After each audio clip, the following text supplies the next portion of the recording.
Punjabi radio USA ਸੁਣ ਰਹੇ ਸਾਰੇ ਸਰੋਤਿਆਂ ਨੂੰ ਪਿਆਰ ਭਰੀ ਸਤਿ ਸ੍ਰੀ ਅਕਾਲ। ਜੀ ਆਇਆਂ ਨੂੰ ਅਪਡੇਟ ਕੈਲੀਫੋਰਨੀਆ ਦੇ ਵਿੱਚ ਸਵਾਗਤ ਹੈ। ਮੈਂ ਰਾਜਕਨਵੀਰ ਸਿੰਘ, ਜੁੜ ਚੁੱਕੇ ਨੇ ਹਰਜੋਤ ਸਿੰਘ ਖਾਲਸਾ ਜੀ। ਸਵਾਗਤ ਹੈ ਜੀ, ਸਤਿ ਸ੍ਰੀ ਅਕਾਲ। ਸਤਿ ਸ਼੍ਰੀ ਅਕਾਲ, ਧੰਨਵਾਦ ਜੀ ਆਇਆਂ ਨੂੰ। ਪੰਜਾਬੀ ਰੇਡੀਓ USA ਦੇ ਜਿੰਨੇ ਵੀ ਸਰੋਤੇ ਸਾਡੇ ਸਾਰੇ ਹੀ AM ਸਟੇਸ਼ਨਸ, FM ਸਟੇਸ਼ਨਸ, ਘਰਾਂ ਦੇ ਵਿੱਚ ਰੇਡੀਓ ਸੈਟਸ ਦੇ ਰਾਹੀਂ, ਟੈਲੀਫੋਨ ਦੇ ਰਾਹੀਂ, ਫੇਸਬੁੱਕ, YouTube ਤੇ ਲਾਈਵ ਦੇਖ ਰਹੇ ਹੋ, ਸੁਣ ਰਹੇ ਹੋ, ਸਾਰਿਆਂ ਨੂੰ ਜੀ ਆਇਆਂ ਨੂੰ ਤੇ ਬਹੁਤ ਹੀ ਪਿਆਰ ਤੇ ਸਤਿਕਾਰ ਭਰੀ ਸਤਿ ਸ਼੍ਰੀ ਅਕਾਲ। ਸਰੋਤਿਓ, ਅੱਜ ਜਨਵਰੀ ਦੀ 23 ਤਰੀਕ ਆ, ਦਿਨ ਮੰਗਲਵਾਰ ਆ। ਤੁਹਾਡੇ ਲਈ ਸ਼ਾਮ ਦਾ ਅਪਡੇਟ ਕੈਲੀਫੋਰਨੀਆ ਪ੍ਰੋਗਰਾਮ ਲੈ ਕੇ ਹਾਜ਼ਰ ਹੋਏ ਹਾਂ। ਸਾਡੇ ਅੱਜ ਦੇ ਇਸ ਪ੍ਰੋਗਰਾਮ ਨੂੰ ਸਪਾਂਸਰ ਕਰਦੇ ਨੇ ਖਾਲਸਾ ਇੰਸ਼ੋਰੈਂਸ ਏਜੰਸੀ, ਜਿਨ੍ਹਾਂ ਦੇ ਕੋਲੋਂ ਹਰ ਇੱਕ ਤਰੀਕੇ ਦੀ ਇੰਸ਼ੋਰੈਂਸ ਕਰਵਾ ਸਕਦੇ ਹੋ। ਇੰਸ਼ੋਰੈਂਸ ਬਾਰੇ ਪਤਾ ਕਰਨ ਲਈ ਕਾਲ 408-272-2500 1992 ਤੋਂ ਇੰਸ਼ੋਰੈਂਸ ਤੇ ਬਿਜ਼ਨਸ ਦੇ ਵਿੱਚ ਨੇ। ਇਸ ਮੌਕੇ covered California health insurance Obama care ਦੀਆਂ ਐਪਲੀਕੇਸ਼ਨਸ ਰੀਨਿਊਅਲਸ ਦੇ ਲਈ ਇਹਨਾਂ ਦੇ ਨਾਲ ਸੰਪਰਕ ਕਰ ਸਕਦੇ ਹੋ 408-272-2500 ਦੇ ਉੱਤੇ। ਟੇਰਕੇਣਾ ਇਮੀਗ੍ਰੇਸ਼ਨ ਲਾ ਫਰਮ, US ਇਮੀਗ੍ਰੇਸ਼ਨ ਦਾ ਹੋਵੇ ਕਿਸੇ ਵੀ ਤਰੀਕੇ ਦਾ ਕੰਮ, ਕਾਲ ਅਟੈਰਨੀ ਜੇ ਟੇਰਕੇਣਾ 415-909-0503 ਦੇ ਉੱਤੇ। Gurbachan Singh Nagra Sacramento, Pritpal Singh Sidhu Fresno, Sarabjit Singh Toor New Jersey, Harinder ਪੀਨਸ and Jose Manjit Singh Fremont, Sarabjit Singh Kulwinder Kaur Dhoot, Surjit Chahal university, Gurdev Singh Sohal Antelope, Sarabjit Singh Elko Nevada, Kamaljit Singh Makhan Daulatpuria ਮੰਟੀਕਾ। ਸਾਰਿਆਂ ਦਾ ਧੰਨਵਾਦ। ਜੇ ਤੁਸੀਂ ਵੀ ਇਸ ਪ੍ਰੋਗਰਾਮ ਨੂੰ ਸਪਾਂਸਰ ਕਰਨਾ ਚਾਹੁੰਦੇ ਹੋ, ਸੰਪਰਕ ਕਰ ਸਕਦੇ ਹੋ ਨੰਬਰ 408-722-7698 ਦੇ ਉੱਤੇ। ਅੱਜ ਦੀਆਂ ਖਬਰਾਂ ਵੱਲ ਚਲੀਏ ਤੇ ਕੈਲੀਫੋਰਨੀਆ ਸਟੇਟ ਯੂਨੀਵਰਸਿਟੀ ਦੇ ਜਿਹੜੇ EMPLOYEES ਆ, ਫੈਕਲਟੀ ਤੇ ਸਟਾਫ, ਉਹ ਐਗਰੀਮੈਂਟ ਉਹਨਾਂ ਦਾ ਹੋ ਗਿਆ ਹੈਗਾ। ਜੋ ਸਟ੍ਰਾਈਕ ਉਹਨਾਂ ਨੇ ਕੀਤੀ ਸੀ ਭਈ ਜੋ ਮੰਗਦੇ ਸੀ ਉਹਦੇ ਵਿੱਚ ਉਹ ਜੋ ਕੈਲੀਫੋਰਨੀਆ ਸਟੇਟ ਯੂਨੀਵਰਸਿਟੀ ਆ ਉਹ ਐਗਰੀ ਕਰ ਗਈ ਹੈਗੀ ਆ।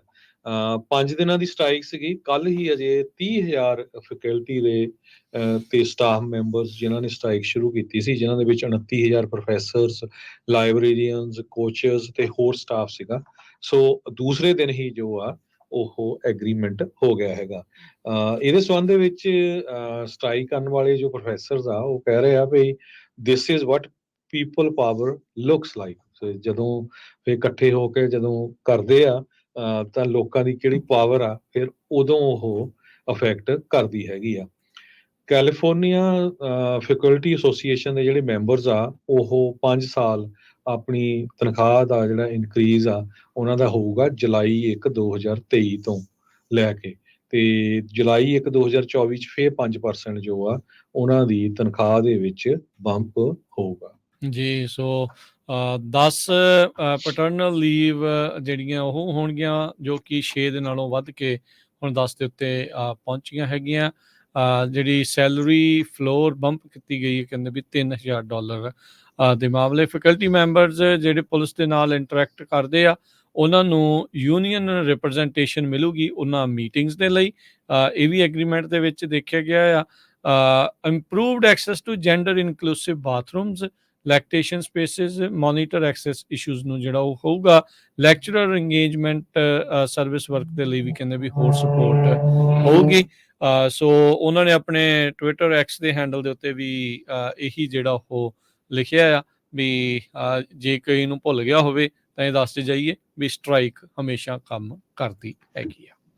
ਅਗਲੀ ਗੱਲ ਕਰਦੇ ਜਾਈਏ, US ਨੇ ਇਰਾਕ ਦੇ ਵਿੱਚ ਇਰਾਨੀਅਨ ਬੈਕਡ ਜਿਹੜੇ ਮਲੀਸ਼ੀਆ ਗਰੁੱਪਸ ਆ ਉਹਨਾਂ ਉੱਤੇ ਏਅਰ ਸਟ੍ਰਾਈਕਸ ਕੈਰੀ ਆਊਟ ਕੀਤੀਆਂ ਹੈਗੀਆਂ ਆ।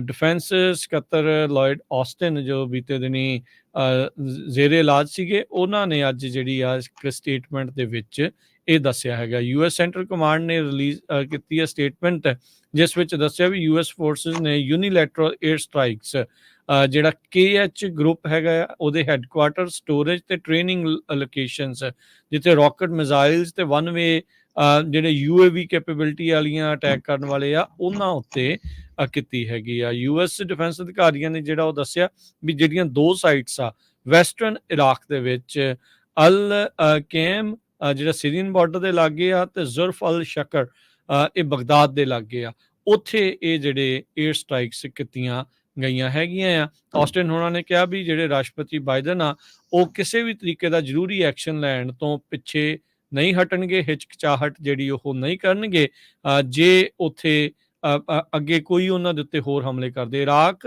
ਦੇ ਏਅਰ ਜਿਹੜੀ ਨੇਵੀ ਬੇਸ ਜਿਹੜੀਆਂ ਡਿਫੈਂਸ ਦੇ ਬੇਸਿਸ ਹੈਗੇ, ਆਰਮੀ ਬੇਸਿਸ ਆ, ਉਹਨਾਂ ਉੱਤੇ ਕਈ ਹਮਲੇ ਜਿਹੜੇ ਆ ਅਮਰੀਕੀ ਜਿਹੜੇ ਬੇਸਿਸ ਦੇ ਉੱਤੇ ਹੋ ਚੁੱਕੇ ਆ। ਸੋ ਉਹਦੀ ਜਵਾਬੀ ਕਾਰਵਾਈ ਦੇ ਵਿੱਚ ਇਹ ਜਿਹੜੇ ਹਮਲੇ ਆ, 에ਅਰ ਸਟ੍ਰਾਈਕਸ ਕੀਤੀਆਂ ਜਾ ਰਹੀਆਂ। ਜੀ, ਅਗਲੀ ਖਬਰ ਵੱਲ ਚਲੀਏ। ਨਿਊ ਹੈਂਪਸ਼ਾਇਰ ਦੇ ਸੰਬੰਧ ਦੇ ਵਿੱਚ ਜਿੰਨੀਆਂ ਕੁ ਪੋਲਸ ਦੇ ਜੋ ਕਾਊਂਟ ਹੋ ਚੁੱਕੀਆਂ ਵੋਟਾਂ, ਉਹਨਾਂ ਦੇ ਮੁਤਾਬਕ ਪ੍ਰੈਜ਼ੀਡੈਂਟ ਟਰੰਪ ਹੁਣੀ ਨਿਊ ਹੈਂਪਸ਼ਾਇਰ ਸਟੇਟ ਨੂੰ ਜਿੱਤ ਗਏ ਹੈਗੇ ਆ। ਹੁਣ ਤੱਕ 55% ਉਹਨਾਂ ਦੇ ਹੱਕ 'ਚ ਵੋਟਾਂ ਪੈ ਰਹੀਆਂ, ਹੈਲੀ ਦੇ ਹੱਕ 'ਚ 44% ਤੇ ਡਿਸੈਂਟਿਸ ਦੇ ਹੱਕ ਦੇ ਵਿੱਚ 1%, ਇਹ 23% ਵੋਟਾਂ ਕਾਊਂਟ ਹੋਈਆਂ। ਪਰ ਨਿੱਕੀ ਹੈਲੀ ਨੇ ਇਹ ਕਿਹਾ ਆ ਵੀ ਜੋ ਨਿਊ ਹੈਂਪਸ਼ਾਇਰ ਆ, ਇਹ ਲਾਸਟ ਸਟੇਟ ਨਹੀਂ ਹੈਗੀ USA ਦੇ ਵਿੱਚ, ਤੇ ਮੈਂ ਰੇਸ ਦੇ ਵਿੱਚ ਇੱਦੇ ਰਹੂੰਗੀ। Race is far from over. ਇਹ ਉਹ ਨਿੱਕੀ ਹੈਲੀ ਨੇ ਅੱਜ ਅਨਾਊਂਸ ਕੀਤਾ ਹੈਗਾ, ਜਦੋਂ ਹੁਣ ਨਿਊ ਹੈਂਪਸ਼ਾਇਰ ਦੇ ਵਿੱਚ ਜਿਹੜੀਆਂ ਵੋਟਾਂ ਆ ਉਹ ਪੈ ਚੁੱਕੀਆਂ ਆ ਤੇ ਉਹਨਾਂ ਦੀ ਕਾਊਂਟਿੰਗ ਆ ਇਸ ਟਾਈਮ ਦੇ ਉੱਤੇ ਚੱਲ ਰਹੀ ਹੈਗੀ। ਜੀ ਬਿਲਕੁਲ, ਉਧਰ ਜਿਹੜੇ ਰਾਈਟ ਇਨ ਕੈਂਪੇਨ ਦੇ ਵਿੱਚ ਪ੍ਰੈਜ਼ੀਡੈਂਟ ਬਾਈਡਨ ਵੀ ਉਹਨਾਂ ਦੀ ਵੀ ਜਿਹੜੀ ਨਿਊ ਹੈਂਪਸ਼ਾਇਰ ਦੇ ਵਿੱਚ ਜਿੱਤ ਹੋ ਗਈ ਸੀ, ਜਦ ਕਿ ਸ਼ਰਾਰਤ ਦੇ ਤੌਰ ਦੇ ਉੱਤੇ ਇਹਨਾਂ ਦੇ ਉਲਟ ਇੱਕ ਰੋਬੋ ਕਾਲ ਉੱਥੋਂ ਦੇ ਵੋਟਰਸ ਨੂੰ ਕਰਵਾਈ ਗਈ ਸੀ, ਜਿਸ ਵਿੱਚ ਇਹ ਆਖਿਆ ਗਿਆ ਸੀ ਇਸ ਵਾਰ ਵੋਟ ਪਾਉਣ ਦਾ ਤੁਹਾਨੂੰ ਕੋਈ ਫਾਇਦਾ ਨਹੀਂ, ਨਵੰਬਰ 'ਚ ਹੀ ਜਿਹੜੀ ਆ ਉਹ ਵੋਟ ਪਾਇਓ। ਸੋ 11% ਇਸ ਟਾਈਮ ਆਪਾਂ ਜਿੱਦਾਂ ਦੇਖ ਰਹੇ ਹਾਂ ਵੀ ਉਹਦੇ ਵਿੱਚ ਵਾਧਾ ਹੋਇਆ ਆ। ਇਹਦੇ ਨਾਲ ਟਰੰਪ ਹੋਣਾ ਦੇ ਜਿਹੜੇ ਡੈਲੀਗੇਟਸ ਆ, ਇਹਨਾਂ ਨੂੰ ਇੱਥੇ 11 ਜਿਹੜੇ ਉਹ ਮਿਲ ਜਾਣਗੇ, ਤੇ ਨਿੱਕੀ ਹੇਲੀ 8 ਦੇ ਉੱਤੇ ਜਿਹੜੀ ਉਹ ਆ ਗਈ ਆ। ਇਸੇ ਤਰ੍ਹਾਂ ਪਹਿਲੋਂ ਵੀ ਆਇਓਵਾ ਦੇ ਵਿੱਚ ਟਰੰਪ ਹੁਣੀ 10 ਜਿਹੜੇ ਡੈਲੀਗੇਟਸ ਆ ਉਹ ਜਿੱਤ ਚੁੱਕੇ ਹੈਗੇ ਆ। ਡਿਸੈਂਟਿਸ ਨੂੰ ਉੱਥੇ 8 ਜਿਹੜੇ ਮਿਲੇ ਸੀ, ਸੋ ਮੇ ਵੀ ਕਿਉਂਕਿ ਉਹਨਾਂ ਨੇ ਉਹਨਾਂ ਨੂੰ ਅੰਡੋਰਸ ਕਰਤਾ, ਉਹ ਜਿਹੜੇ ਡੈਲੀਗੇਟ ਆ ਟਰੰਪ ਹੁਣਾਂ ਦੇ ਖਾਤੇ ਦੇ ਵਿੱਚ ਇਵੈਂਚੁਅਲੀ ਜਾ ਸਕਦੇ ਹੈਗੇ ਆ। ਅਗਲੀ ਜਿਹੜੀ ਹਰਜੋਤ ਸਿੰਘ ਜੀ ਖਬਰ ਕਰਦੇ ਜਾਈਏ ਤਾਂ ਟਰਕੀ ਆ, ਉਸ ਮੁਲਕ ਨੇ ਸਵੀਡਨ ਦੀ ਜਿਹੜੀ ਨਾਟੋ ਦੀ ਮੈਂਬਰਸ਼ਿਪ ਦੀ ਬਿਡ ਆ 20 ਮਹੀਨਿਆਂ ਦੇ ਡਿਲੇ ਤੋਂ ਬਾਅਦ ਉਸ ਨੂੰ ਹਰੀ ਝੰਡੀ ਦੇ ਦਿੱਤੀ ਹੈਗੀ ਆ। ਟਰਕੀ ਦੀ ਜਿਹੜੇ ਪਾਰਲੀਮੈਂਟ ਆ, ਉਹਨਾਂ ਨੇ ਸਵੀਡਨ ਦੀ ਨਾਟੋ ਮੈਂਬਰਸ਼ਿਪ ਦੀ ਬਿਡ ਨੂੰ ਜਿਹੜਾ ਅੱਜ ਕਲੀਅਰ ਜਿਹੜਾ ਉਹ ਕਰ ਦਿੱਤਾ। ਨਾਟੋ ਜਿਹੜਾ ਇੱਕ ਵੈਸਟਰਨ ਮਿਲਟਰੀ ਅਲਾਇੰਸ ਆ, ਇਸ ਦੇ ਵਿੱਚ ਕਹਿ ਸਕਦੇ ਆ ਵੀ ਹੁਣ ਐਕਸਪੈਂਸ਼ਨ ਜਿਹੜੀ ਆ ਉਹ ਉਸ ਦਾ ਰਾਹ ਜਿਹੜਾ ਪੱਧਰਾ ਹੋ ਗਿਆ। ਟਰਕੀ ਦੀ ਜਨਰਲ ਅਸੈਂਬਲੀ, ਜਿੱਥੇ ਪ੍ਰੈਜ਼ੀਡੈਂਟ ਤਾਇਪ ਅਰਦੋਗਨ ਹੈਗੇ ਆ, ਉਹਨਾਂ ਦਾ ਰੂਲਿੰਗ ਅਲਾਇੰਸ ਆ, ਉੱਥੇ ਮੈਜੋਰਟੀ ਹੋਲਡ ਕਰਦੇ ਆ। 55 ਦੇ ਮੁਕਾਬਲੇ 287 ਵੋਟਾਂ ਦੇ ਨਾਲ ਸਵੀਡਨ ਦੀ ਇਸ ਐਪਲੀਕੇਸ਼ਨ ਨੂੰ ਉਹਨਾਂ ਨੇ ਜਿਹੜਾ ਆ ਗਾਂ ਨੂੰ ਅੱਗੇ ਜਿਹੜਾ ਉਹ ਹੁਣ ਤੋੜ ਦਿੱਤਾ ਆ। 20 ਮਹੀਨੇ ਹੋ ਗਏ ਸੀਗੇ ਸਵੀਡਨ ਨੇ ਆਪਣੀ ਇਸ ਨਾਟੋ ਦੀ ਮੈਂਬਰਸ਼ਿਪ ਨੂੰ ਦੇ ਵਿੱਚ ਜਿਹੜਾ ਉਹ ਐਡ ਹੋਣ ਦੇ ਲਈ। ਬਾਕੀ ਸਾਰੇ ਮੁਲਕ ਮੰਨੇ ਸੀਗੇ, ਸਿਰਫ ਇੱਕ ਟਰਕੀ ਦੇ ਦੁਆਰਾ ਹੀ ਜਿਹੜੇ ਕਹਿ ਲਓ ਵੀ ਅੜਚਨ ਜਾਂ ਰੁਕਾਵਟ ਸੀਗੀ, ਉਹਨਾਂ ਵੱਲੋਂ ਵੀ ਜਿਹੜੀ ਹੁਣ ਕਲੀਅਰ ਹੋ ਜਾਊਗੀ। ਕੁਝ ਕੁ ਇਕੋਨਮੀ ਨਾਲ ਰਿਲੇਟਡ ਜਿਹੜੀਆਂ ਬਾਹਲੀਆਂ ਗੁੱਡ ਨਹੀਂ ਖਬਰਾਂ ਹੈਗੀਆਂ ਕੈਲੀਫੋਰਨੀਆ ਦੀਆਂ, ਆਪਾਂ ਤੁਹਾਡੇ ਨਾਲ ਸਾਂਝੀਆਂ ਕਰੀਏ। ਲਾਸ ਐਂਜਲਸ ਟਾਈਮ ਨੇ ਅੱਜ ਅਨਾਊਂਸ ਕੀਤਾ ਵੀ ਉਹ 115 ਲੋਕਾਂ ਨੂੰ ਲੇ ਆਫ ਕਰਨ ਜਾ ਰਹੇ ਆ। ਇਹ ਉਹਨਾਂ ਦੀ ਵਰਕ ਫੋਰਸ ਦਾ 20% ਬਣਦਾ ਹੈਗਾ। 142 ਸਾਲ ਪੁਰਾਣੀ ਲਾਸ ਐਂਜਲਸ ਟਾਈਮ 'ਚ ਪਹਿਲੀ ਵਾਰੀ ਇੰਨੀ ਵੱਡੀ ਸਕੇਲ ਦੇ ਉੱਤੇ ਲੇ ਆਫ ਹੋਈ ਹੈਗੀ ਆ। ਕੱਟਸ ਦਾ ਰੀਜ਼ਨ ਜੋ ਇਸ ਲਾਸ ਐਂਜਲਸ ਟਾਈਮਸ ਬਹੁਤ ਵੱਡਾ ਨਿਊਜ਼ਪੇਪਰ ਆ USA ਦਾ, ਉਹਦੇ ਮਾਲਕ ਡਾਕਟਰ ਪੈਟਰਿਕ ਸੂਨ ਸ਼ਿਓਂਗ, ਉਹਨਾਂ ਨੇ ਦੱਸਿਆ ਵੀ 30 ਤੋਂ 40 ਮਿਲੀਅਨ ਡਾਲਰ ਹਰ ਸਾਲ ਦਾ ਘਾਟਾ ਜੋ ਆ ਉਹ ਆਪਾਂ ਸਹਿਣ ਨਹੀਂ ਕਰ ਸਕਦੇ ਹੈਗੇ। ਕਹਿੰਦੇ ਬਈ ਇਹ ਸਾਰਾ ਕੁਝ ਕਰੋਨਾ ਵਾਇਰਸ ਦੇ ਦੌਰਾਨ ਹੋਇਆ, ਕਿਉਂਕਿ ਐਡਵਰਟਾਈਜ਼ਮੈਂਟਸ ਘਟ ਗਈਆਂ। 60 ਮਿਲੀਅਨ ਡਾਲਰ ਦੀਆਂ ਉਹਨਾਂ ਦੀਆਂ ਐਡਵਰਟਾਈਜ਼ਮੈਂਟਸ ਕੋਵਿਡ ਪੈਂਡੈਮਿਕ ਦੇ ਦੌਰਾਨ ਘਟੀਆਂ ਹੈਗੀਆਂ, ਹੁਣ ਤੱਕ ਉਹ ਘਟਦੀਆਂ ਹੀ ਜਾ ਰਹੀਆਂ ਹੈਗੀਆਂ। ਤੇ ਕਹਿੰਦੇ ਵੀ 500 ਤੋਂ ਵੱਧ ਲੋਕ ਪਿਛਲੀ ਸਮਰ ਤੱਕ ਲਾਸ ਐਂਜਲਸ ਟਾਈਮ ਦੇ ਲਈ ਕੰਮ ਕਰਦੇ ਸੀ। ਤੇ ਇਹ ਵੀ ਸਰੋਤਿਆਂ ਨੂੰ ਦੱਸਦੇ ਜਾਈਏ, 500 ਮਿਲੀਅਨ ਡਾਲਰ ਦੀ ਜੋ ਲਾਸ ਐਂਜਲਸ ਟਾਈਮ ਆ, ਉਸ ਨੂੰ ਸੂਨ ਸ਼ਿਓਂਗ ਜੋ ਫੈਮਿਲੀ ਆ, ਉਹਨਾਂ ਨੇ ਹਜੇ 6 ਸਾਲ ਪਹਿਲਾਂ ਹੀ ਖਰੀਦਿਆ ਸੀ। ਤੇ ਇਹ ਦੇਖੋ, ਸੋ ਜਿਹੜੀ ਮੀਡੀਆ ਆ ਉਹਦੇ ਉੱਤੇ ਬਹੁਤ ਜ਼ਿਆਦਾ ਜਿਹੜਾ ਅਸਰ ਪੈ ਰਿਹਾ। ਈਵਨ ਦੋ ਆਪਾਂ ਸਵੇਰੇ ਵੀ ਤੁਹਾਡੇ ਨਾਲ ਖਬਰਾਂ ਸਾਂਝੀਆਂ ਕੀਤੀਆਂ ਸੀਆਂ ਵੀ USA ਇਸ ਟਾਈਮ ਲੱਗਦਾ ਆ ਵੀ ਸ਼ਾਇਦ ਰਿਸੈਸ਼ਨ ਤੋਂ ਬਚ ਜਾਏ, ਪਰ ਬਹੁਤ ਸਾਰੇ ਜਿਹੜੇ ਬਿਜ਼ਨਸਿਸ ਆ ਉਹਨਾਂ ਤੇ ਕਾਫੀ ਵੱਡਾ ਅਸਰ ਪੈ ਰਿਹਾ। ਉਹਨਾਂ ਚੋਂ ਇੱਕ ਮੀਡੀਆ ਵੀ ਹੈਗਾ ਆ, ਕਿਉਂਕਿ ਐਡਵਰਟਾਈਜ਼ਮੈਂਟਸ ਬਹੁਤ ਜ਼ਿਆਦਾ ਘਟ ਗਈਆਂ ਹੈਗੀਆਂ। ਜਰਨਲਿਜ਼ਮ ਦੀ ਜੇ ਓਵਰਆਲ ਕਹਿੰਦੇ ਗੱਲ ਕਰਦੇ ਜਾਈਏ 2023 ਦੀ, 2500 ਜਰਨਲਿਜ਼ਮ ਦੀਆਂ ਜੌਬਸ ਜੋ ਆ ਉਹ ਖਤਮ ਹੋਈਆਂ ਪਿਛਲੇ ਸਾਲ। ਉਹ NBC ਨਿਊਜ਼ ਲੈ ਲਓ, ABC ਨਿਊਜ਼ ਲੈ ਲਓ, CNN ਲੈ ਲਓ, ਵਾਸ਼ਿੰਗਟਨ ਪੋਸਟ, ਕੌਂਡੇ ਨੈਸਟ, ਬਜ਼ਫੀਡ, ਇਹ ਸਾਰਿਆਂ ਨੇ ਰਲ ਕੇ 2500 ਦੇ ਕਰੀਬ ਲੋਕਾਂ ਨੂੰ ਲੇ ਆਫ ਕੀਤਾ ਸੀ। ਜੀ, ਬਿਲਕੁਲ। ਅਗਲੀ ਹਰਜੋਤ ਸਿੰਘ ਜੀ ਖਬਰ ਕਰਦੇ ਜਾਈਏ। ਯਾਦ ਹੋਣਾ ਸਾਲ ਕੁ ਪਹਿਲਾਂ ਸੈਨ ਮਟੇਓ ਕਾਉਂਟੀ ਦੇ ਵਿੱਚ ਇੱਕ ਮਸ਼ਰੂਮ ਫਾਰਮ ਦੇ ਵਿੱਚ ਇੱਕ ਫਾਰਮ ਵਰਕਰ ਦੇ ਦੁਆਰਾ ਕਤਲੋਗਾਰਤ ਮਾਸ ਸ਼ੂਟਿੰਗ ਕੀਤੀ ਗਈ ਸੀ, ਜਿਸ ਵਿੱਚ 7 ਜਾਣਿਆਂ ਦੀ ਮੌਤ ਹੋਈ ਸੀ। ਚੁਨਲੀ ਜ਼ਾਓ ਨਾਂ ਦਾ ਇਹ ਜਿਹੜਾ ਬੰਦਾ ਸੀਗਾ, ਇਸ ਨੂੰ ਬਾਅਦ 'ਚ ਗ੍ਰਿਫਤਾਰ ਵੀ ਕਰ ਲਿਆ ਗਿਆ ਸੀ। ਹੁਣ ਇਵੈਂਚੁਅਲੀ ਕਹਿੰਦੇ ਆ ਇਸ ਨੂੰ ਗ੍ਰੈਂਡ ਜੂਰੀ ਦੇ ਦੁਆਰਾ ਇੰਡਾਈਟ ਕਰ ਦਿੱਤਾ ਗਿਆ ਹੈਗਾ ਆ। ਸੋ ਇਹ ਫਾਰਮ ਵਰਕਰ ਦੇ ਉੱਤੇ 7 ਜਾਣਿਆਂ ਦੇ ਕਤਲ ਦੇ ਜਿਹੜੇ ਚਾਰਜਿਸ ਆ ਉਹ ਹੁਣ ਲਗਾਏ ਗਏ ਆ। 23 ਜਨਵਰੀ 2023 ਨੂੰ, ਪੂਰਾ 1 ਸਾਲ ਪਹਿਲਾਂ ਜਿਹੜਾ ਇਸ ਨੂੰ ਹੁਣ ਜਿਹੜਾ ਚਾਰਜ ਕੀਤਾ ਸੀ, ਉਹ ਇਨਫੈਕਟ ਜਿਹੜਾ ਆ ਉਹ ਇੰਡਾਈਟ ਹੋ ਚੁੱਕਾ ਆ। ਇਸ ਦੇ ਉੱਤੇ ਜਿਹੜੀ ਚਾਰਜ ਸ਼ੀਟ ਆ ਇਵੈਂਚੁਅਲੀ ਜਿਹੜੀ ਉਹ ਅੱਗੇ ਤੁਰੂਗੀ, ਤੇ ਹੁਣ ਟਰਾਇਲ ਇਵੈਂਚੁਅਲੀ ਇਸ ਦਾ ਹੋ ਸਕਦਾ ਹੈ। ਹਾਫ ਮੂਨ ਬੇ ਦੇ ਵਿੱਚ ਇਹ ਘਟਨਾ ਜਿਹੜੀ ਆ ਉਦੋਂ ਵਾਪਰੀ ਸੀ। ਉਸ ਟਾਈਮ ਦੇ ਉੱਤੇ ਇਹਨੇ ਫਰਵਰੀ ਮਹੀਨੇ ਜਦੋਂ ਅਦਾਲਤ 'ਚ ਪੇਸ਼ ਕੀਤਾ ਗਿਆ ਸੀ, ਇਹਨੇ ਆਪਣੇ ਆਪ ਨੂੰ ਨਾਟ ਗਿਲਟੀ ਜਿਹੜਾ ਆ ਉਹ ਪਲੀ ਕੀਤਾ ਸੀਗਾ। ਪ੍ਰੀਲਿਮਿਨਰੀ ਹੀਅਰਿੰਗਸ ਮਾਰਚ ਤੱਕ ਜਿਹੜੀ ਕੋਈ ਸੈੱਟ ਨਹੀਂ ਸੀ ਹੋਈ, ਜਿਨ੍ਹਾਂ ਨੂੰ ਬਾਅਦ ਦੇ ਵਿੱਚ ਵਕੇਟ ਕਰ ਦਿੱਤਾ ਗਿਆ ਸੀਗਾ। ਹੁਣ ਅਗਲਾ ਸਟੈਪ ਜਿਹੜਾ ਹੋਊਗਾ, ਜ਼ਾਓ ਦੇ ਦੁਆਰਾ ਆਪਣੀ ਪਲੀ ਜਿਹੜੀ ਉਹ ਐਂਟਰ ਕਰਨ ਦੇ ਲਈ ਗ੍ਰੈਂਡ ਜੂਰੀ ਦੀ ਇੰਡਾਈਟਮੈਂਟ ਚਾਰਜਿਸ ਆ, ਉਸ ਤੋਂ ਬਾਅਦ ਦੇ ਵਿੱਚ ਫਰਵਰੀ ਦੇ ਵਿੱਚ ਜਿਹੜੀ ਹੀਅਰਿੰਗ ਆ ਉਹ ਹੋਣ ਜਾ ਰਹੀ ਹੈਗੀ ਆ। ਸੋ ਪ੍ਰੋਸੀਕਿਊਟਰਸ ਕਹਿ ਰਹੇ ਆ ਵੀ ਜ਼ਾਓ ਨੇ ਜਿਹੜੀ ਸ਼ੂਟਿੰਗ ਰੈਂਪੇਜ ਆ ਕੈਲੀਫੋਰਨੀਆ ਦੇ ਟੈਰਾ ਗਾਰਡਨ ਦੇ ਵਿੱਚ ਉਦੋਂ ਸ਼ੁਰੂ ਕੀਤੀ ਸੀ, ਜਦੋਂ ਸੁਪਰਵਾਈਜ਼ਰ ਨੇ ਡਿਮਾਂਡ ਕੀਤਾ ਸੀਗਾ ਵੀ $100 ਦਾ ਰਿਪੇਅਰ ਬਿੱਲ ਜਿਹੜਾ ਉਹਦੇ ਜਿਹੜੀ ਫੋਰਕਲਿਫਟ ਇਹਦੇ ਕਰਕੇ ਜਿਹੜੀ ਕ੍ਰੈਸ਼ ਹੋਈ ਸੀ ਉਸ ਨੂੰ ਠੀਕ ਕਰਨ ਦੇ ਵਿੱਚ ਲੱਗੇ ਹੈਗੇ ਆ। ਸੋ ਕਹਿੰਦੇ ਵੀ ਉਸ ਤੋਂ ਬਾਅਦ ਦੇ ਵਿੱਚ ਉਹਨੇ 4 ਕੋ-ਵਰਕਰਸ ਨੂੰ ਜਿਹੜਾ ਉੱਥੇ ਮਾਰ ਦਿੱਤਾ ਸੀਗਾ, ਤੇ ਫਿਰ ਬਾਕੀਆਂ ਨੂੰ ਫੱਟੜ ਕੀਤਾ। ਉਸ ਤੋਂ ਬਾਅਦ ਦੇ ਵਿੱਚ ਨਜ਼ਦੀਕ ਦੇ ਇੱਕ ਕੰਕੜ ਫਾਰਮ ਦੇ ਵਿੱਚ ਜਾ ਕੇ ਉਹਨੇ ਬਾਕੀਆਂ ਨੂੰ ਵੀ ਜਿਹੜਾ ਉਹ ਮਾਰਿਆ ਸੀਗਾ। ਸੋ ਸ਼ੂਟਿੰਗਸ ਨੂੰ ਉਹਨੇ ਐਡਮਿਟ ਕੀਤਾ ਆ, ਪਰ ਆਪਣੇ ਜਿਹੜੇ ਦੋਸ਼ ਆ ਉਹਨਾਂ ਨੂੰ ਨਹੀਂ ਕਬੂਲਿਆ। ਪਰ ਅੱਜ ਫਾਈਨਲੀ ਗ੍ਰੈਂਡ ਜੂਰੀ ਨੇ ਇਸ ਬੰਦੇ ਨੂੰ ਇੰਡਾਈਟ ਕਰ ਦਿੱਤਾ। ਸੈਕਰਾਮੈਂਟੋ ਦਾ ਇੱਕ ਬਹੁਤ ਹੀ ਮਸ਼ਹੂਰ ਹਾਰਡਵੇਅਰ ਦਾ ਜੋ ਸਟੋਰ ਆ, ਉਹ 75 ਸਾਲਾਂ ਬਾਅਦ ਬੰਦ ਹੋਣ ਜਾ ਰਿਹਾ ਆ। ਹਾਲੀਵੁੱਡ ਹਾਰਡਵੇਅਰ ਸੈਕਰਾਮੈਂਟੋ ਦੇ ਵਿੱਚ 1948 ਤੋਂ ਫੈਮਿਲੀ ਓਨਡ ਬਿਜ਼ਨਸ ਹੀ ਚੱਲ ਰਿਹਾ ਸੀ। 5303 ਫਰੀਪੋਰਟ ਬੁਲੇਵਾਰਡ ਤੇ 8000 ਸਕੁਅਰ ਫੁੱਟ ਤੋਂ ਵੱਧ ਦਾ ਏਰੀਆ ਇਹ ਇਹਨਾਂ ਦਾ ਸਟੋਰ ਦਾ ਸੀਗਾ। ਸਟੋਰ ਦੇ ਮੈਨੇਜਰ ਜੈਫ ਫੋਰਡ ਨੇ ਦੱਸਿਆ ਵੀ ਮੈਂ ਖੁਦ 26 ਸਾਲਾਂ ਤੋਂ ਇਸ ਸਟੋਰ ਤੇ ਕੰਮ ਕਰ ਰਿਹਾ ਹਾਂ, ਪਰ ਪਿਛਲੇ ਕੁਝ ਸਾਲਾਂ ਦੇ ਦੌਰਾਨ ਕੋਵਿਡ ਦੇ ਵੇਲੇ ਜੋ ਆ ਸਾਡਾ ਬਿਜ਼ਨਸ ਘਟਦਾ ਬਹੁਤ ਥੱਲੇ ਚਲੇ ਗਿਆ। ਸੋ ਅਲਟੀਮੇਟਲੀ ਜੋ ਆ ਇਹ ਸਾਨੂੰ ਹੁਣ ਬੰਦ ਕਰਨਾ ਪਿਆ। ਸੋ 75 ਸਾਲਾਂ ਬਾਅਦ ਫੈਮਿਲੀ ਓਨ ਬਿਜ਼ਨਸ ਉਹ ਬੰਦ ਕਰਨ ਜਾ ਰਹੇ ਆ।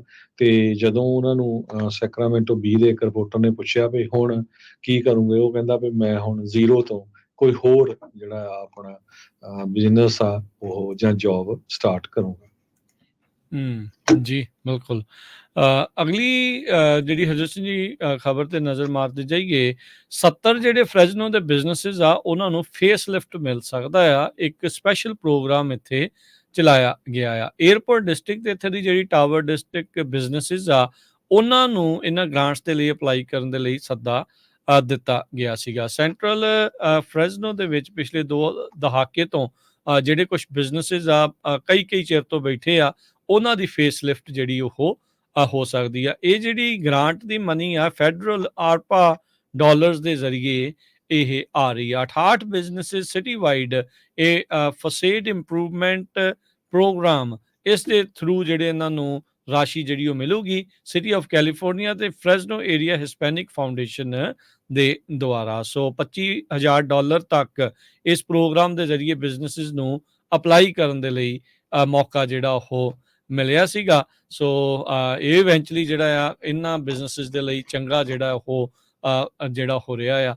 ਇਹ ਕਹਿੰਦੇ ਵੀ ਇਸ ਪ੍ਰੋਗਰਾਮ ਨੇ ਸਫਲਤਾ ਜਿਹੜੀ ਆ ਉਹ ਦਿਖਾਈ ਸੀ। ਫਿਰ 40 70 ਹਜ਼ਾਰ ਤੱਕ ਦੀ ਜਿਹੜੀ ਗ੍ਰਾਂਟ ਦੇ ਲਈ ਵੀ ਬਿਜ਼ਨਸਿਸ ਨੂੰ ਅਪਲਾਈ ਕਰਨ ਦਾ ਮੌਕਾ ਜਿਹੜਾ ਉਹ ਮਿਲਿਆ ਸੀਗਾ। ਸੋ ਐਪਲੀਕੇਸ਼ਨ ਪੀਰੀਅਡ ਕਹਿੰਦੇ ਵੀ ਆਲਰੇਡੀ ਓਵਰ ਹੋ ਗਿਆ, ਕਿਉਂਕਿ ਪ੍ਰੋਗਰਾਮ ਇੰਨਾ ਕੁ ਜ਼ਿਆਦਾ ਸਕਸੈਸਫੁਲ ਸੀਗਾ। ਤੇ ਹੁਣ ਕਹਿੰਦੇ ਵੀ ਇਹ ਸੋਚ ਰਹੇ ਆ ਵੀ ਆਉਣ ਵਾਲੇ ਸਮੇਂ ਦੇ ਵਿੱਚ ਲੋਕਲ ਬਿਜ਼ਨਸਿਸ ਨੂੰ ਇੱਦਾਂ ਦੇ ਹੋਰ ਕੋਈ ਗ੍ਰਾਂਟਸ ਜਾਂ ਕੁਝ ਸਪੈਸ਼ਲ ਪ੍ਰੋਗਰਾਮਸ ਆ ਉਹ ਤੋਂ ਫਾਇਦਾ ਮਿਲ ਸਕੇ, ਹੋਰ ਜਿਹੜੇ ਕ੍ਰੀਏਟ ਕਰਨ ਦੀ ਕੋਸ਼ਿਸ਼ ਕੀਤੀ ਜਾਵੇਗੀ। ਸੈਨੋਜ਼ੇ ਮਰਕਰੀ ਨਿਊਜ਼ ਰਿਪੋਰਟ ਕਰ ਰਹੀ ਆ ਕਿ ਟੈਕ ਇੰਡਸਟਰੀ ਦੇ ਵਿੱਚ 1000 ਹੋਰ ਲੋਕਾਂ ਦੀ ਜਿਹੜੀ ਲੇ ਆਫ ਆ ਉਹ ਅੱਜ ਅਨਾਉਂਸ ਹੋਈ ਹੈਗੀ ਆ। ਲਿੰਕਡਇਨ, ਕਰੂਜ਼ ਤੇ ਕਾਰਬਨ, ਇਹ 3D ਡਿਜੀਟਲ ਪ੍ਰਿੰਟਿੰਗ ਫਰਮ ਹੈਗੀ ਆ। ਇਹਨਾਂ ਸਾਰਿਆਂ ਨੇ ਜੌਬਸ ਅਨਾਉਂਸ ਕੀਤੀਆਂ। ਲਿੰਕਡਇਨ ਨੇ ਕਿਹਾ ਵੀ ਉਹ 433 ਜੌਬਸ ਬੇ ਏਰੀਏ 'ਚ ਚੌਪ ਆਫ ਕਰਨ ਜਾ ਰਹੇ ਆ। 349 ਇਹਨਾਂ ਚੋਂ ਮਾਊਂਟਨ ਵਿਊ 'ਚ ਆ, 42 ਸੰਨੀਵੈਲ ਤੇ 42 ਸੈਨ ਫਰਾਂਸਿਸਕੋ ਦੇ ਵਿੱਚ। ਇਸੇ ਤਰ੍ਹਾਂ ਕਰੂਜ਼ ਕੰਪਨੀ ਨੇ 553 ਲੋਕਾਂ ਨੂੰ ਲੇ ਆਫ ਕੀਤਾ ਆ ਬੇ ਏਰੀਏ ਦੇ ਵਿੱਚ। ਕਾਰਬਨ ਕੰਪਨੀ ਨੇ ਜੋ ਆ 60 ਜੌਬਸ ਨੂੰ ਰੈਡਵੁੱਡ ਸਿਟੀ ਦੇ ਵਿੱਚ ਲੇ ਆਫ ਕੀਤਾ। ਸੋ ਟੋਟਲ 1028 ਜੌਬਸ ਇਹ ਬੇ ਏਰੀਏ ਦੇ ਵਿੱਚ ਬਣਦੀਆਂ ਹੈਗੀਆਂ। ਬੈਕਟਨ ਡਿਕਨਸਨ ਮੈਡੀਕਲ ਟੈਕਨੋਲੋਜੀ ਫਰਮ, ਉਹ ਵੀ 111 ਲੋਕਾਂ ਨੂੰ ਸੈਨੋਜ਼ੇ ਦੇ ਵਿੱਚ ਲੇ ਆਫ ਕਰਨ ਜਾ ਰਹੀ ਹੈਗੀ ਆ। ਇਨਵਾਈਟੀ, ਇਹ ਬਾਇਓਟੈਕ ਫਰਮ ਹੈਗੀ ਆ, ਜੈਨੇਟਿਕ ਟੈਸਟਿੰਗ ਕਰਦੇ, ਉਹ ਵੀ 238 ਲੋਕਾਂ ਨੂੰ ਲੇ ਆਫ ਕਰਨ ਜਾ ਰਹੀ ਆ। ਸੋ ਇਹ ਟੈਕਨੋਲੋਜੀ ਨਹੀਂ, ਜਿਹੜਾ ਕੱਲ ਲਾਈਫ ਸਾਇੰਸਿਸ ਵੱਲ ਵੀ ਜਿਹੜਾ ਜਿਹਦੇ ਤੇ ਕੋਈ ਅਸਰ ਨਹੀਂ ਪੈਣਾ ਚਾਹੀਦਾ ਹੈਗਾ, ਬਾਇਓਮੈਡੀਕਲ ਫੀਲਡ ਜਾਂ ਉਹਨਾਂ ਦੇ ਵਿੱਚ ਵੀ ਕੱਟ ਹੋਣ ਜਾ ਰਹੇ ਆ। ਜੀ, ਅਗਲੀ ਜਿਹੜੀ ਗੱਲ ਕਰਦੇ ਜਾਈਏ, ਲਾਸ ਵੇਗਸ ਤੋਂ ਕੈਲੀਫੋਰਨੀਆ ਦੇ ਦਰਮਿਆਨ ਜਿਹੜੀ high speed electric rail project ਆ, ਉਹਨੂੰ ਓਕੇ ਹੋਰ ਹੋਇਆ ਆ। $2.5 ਬਿਲੀਅਨ ਦੇ ਜਿਹੜੇ ਉਹ ਬੌਂਡਸ ਆ ਉਸ ਦੇ ਲਈ। ਉੱਦਾਂ ਤੇ ਵੈਸੇ ਜਿਹੜੀ Harjot Singh ji high speed rail ਆ ਸੈਨ ਫਰਾਂਸਿਸਕੋ ਤੋਂ LA ਤੱਕ, ਉਹ ਵਿਚਾਰੀ ਵਿੱਚ ਵਿਚਾਲੇ ਫਸੀ ਆ। ਪਰ ਹੁਣ ਇੱਕ ਜਿਹੜਾ ਨਵਾਂ ਪ੍ਰੋਜੈਕਟ ਆ ਵੇਗਸ ਨੂੰ ਕੈਲੀਫੋਰਨੀਆ ਦੇ ਨਾਲ ਜੋੜਨ ਵਾਲਾ, ਸਦਰਨ ਕੈਲੀਫੋਰਨੀਆ ਦੇ ਨਾਲ, ਉਸ ਨੂੰ ਕਾਫੀ ਜ਼ਿਆਦਾ ਕਹਿ ਲਓ ਵੀ ਰਾਸ਼ੀ ਜਿਹੜੀ ਉਹ ਮਿਲ ਰਹੀ ਆ। ਅੱਜ ਜਿਹੜੀ ਬਾਈਡਨ ਐਡਮਿਨਿਸਟ੍ਰੇਸ਼ਨ ਦੇ ਦੁਆਰਾ $2.5 ਬਿਲੀਅਨ ਦੇ ਜਿਹੜੇ ਟੈਕਸ ਐਗਜ਼ੈਂਪਟ ਬੌਂਡਸ ਆ, ਉਸ ਨੂੰ ਹਰੀ ਝੰਡੀ ਪ੍ਰਵਾਨਗੀ ਜਿਹੜੀ ਉਹ ਦੇ ਦਿੱਤੀ ਗਈ ਆ। ਇਸ ਜਿਹੜੇ ਪ੍ਰੋਜੈਕਟ ਦੀ ਕੁੱਲ ਲਾਗਤ $12 ਬਿਲੀਅਨ ਜਿਹੜੀ ਉਹ ਦੱਸੀ ਜਾ ਰਹੀ ਆ। ਬ੍ਰਾਈਟ ਲਾਈਨ ਵੈਸਟ ਦਾ ਇਹ ਜਿਹੜਾ ਪ੍ਰੋਜੈਕਟ ਆ, ਇਸ ਨੂੰ ਪਹਿਲਾਂ $3 billion the US department of transportation ਦੇ ਦੁਆਰਾ ਗ੍ਰਾਂਟ ਆ ਉਹ ਮਿਲ ਚੁੱਕੀ ਆ, ਜਿਸ ਨੂੰ ਸਰਕਾਰ ਨੇ ਆਥੋਰਾਈਜ਼ ਕੀਤਾ ਸੀ 2020 ਦੇ ਵਿੱਚ।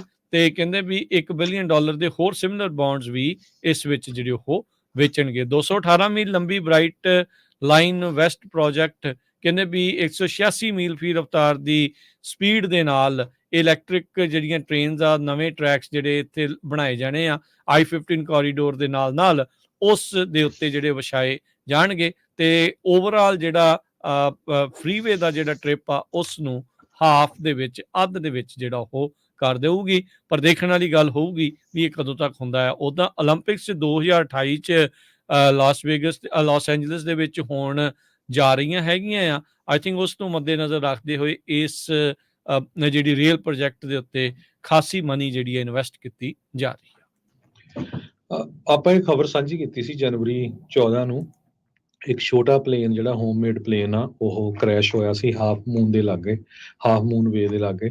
ਹੁਣ ਇਹ ਖਬਰ ਆ ਰਹੀ ਆ ਵੀ ਉਹਦੇ ਵਿੱਚ 2 ਜਾਣਿਆਂ ਦੀ ਮੌਤ ਹੋਈ ਸੀ। 26 ਸਾਲਾਂ ਦਾ ਕਸੀਡੀ ਰਾਏ ਪੈਟਿਟ ਤੇ ਉਹਦੀ 27 ਸਾਲਾਂ ਦੀ ਫਿਆਂਸੀ ਲੌਚੀ ਫੈਰੀਅਰ। ਤੇ ਮੌਤ ਤਾਂ ਹੋਈ ਬਹੁਤ ਅਨਫੋਰਚੂਨੇਟ ਹੈਗਾ ਆ। ਕਹਿੰਦੇ ਵੀ ਉਹਨਾਂ ਦਾ ਵਿਆਹ ਸਿਰਫ 2 ਹਫ਼ਤੇ ਬਾਅਦ ਹੋਣਾ ਸੀਗਾ।